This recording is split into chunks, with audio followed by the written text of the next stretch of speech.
बिस्मिल्लाहिर्रहमानिर्रहीम। नाज़रीन अस्सलाम वालेकुम। मैं हूँ आपका मेज़बान इलियास मुग़ल। हज़रत अब्दुल्ला बिन आमिर फ़रमाते हैं कि रसूलुल्लाह सल्लल्लाहु अलैहि वसल्लम एक दिन हमारे घर में तशरीफ़ फरमा थे। मैं छोटा बच्चा था, घर से बाहर जाने लगा तो मेरी वालदा ने मुझे आवाज़ दी कि अब्दुल्ला मेरे पास आओ। तो रसूलुल्लाह सल्लल्लाहु अलैहि वसल्लम मैं तुम्हें कुछ दूँ। रसूलुल्लाह सल्लल्लाहु अलैहि वसल्लम ने पूछा कि तुमने उसे क्यों बुलाया है? आपने फरमाया, या रसूलुल्लाह मैंने उसको खजूर देने के लिए बुलाया है।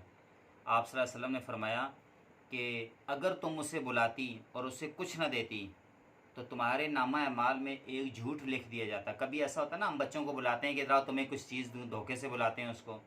तो रसूलुल्लाह सल्लल्लाहु अलैहि वसल्लम भी यही समझे कि इन्होंने अब्दुल्ला को जो है वो धोखे से बुलाया है। आपने पूछा कि आप क्या देना चाहती हैं? उन्होंने कहा, या रसूलल्लाह मैं इसको खजूर देना चाहती हूँ। तो फरमाया, अच्छा अगर तुम उसे धोखे से बुलाती तो तुम्हारे नामा अमाल में एक झूठ लिख दिया जाता। तो नाज़रीन, रसूलुल्लाह सल्लल्लाहु अलैहि वसल्लम का दूसरा इरशाद भी मौजूद है जिसमें आप सल्लल्लाहु अलैहि वसल्लम ने फरमाया कि वो शख्स मोमिन नहीं हो सकता, वो शख्स हम में से नहीं है जो मजाक में भी झूठ बोलना बंद ना कर दे। तो हम लोग तो जानबूझ के झूठ बोलते हैं, धोखा देने के लिए झूठ बोलते हैं, बात छुपाने के लिए झूठ बोलते हैं। अल्लाह ताला हम सबको अमल की तौफीक दे और झूठ से हम सबको बचाए। आमीन।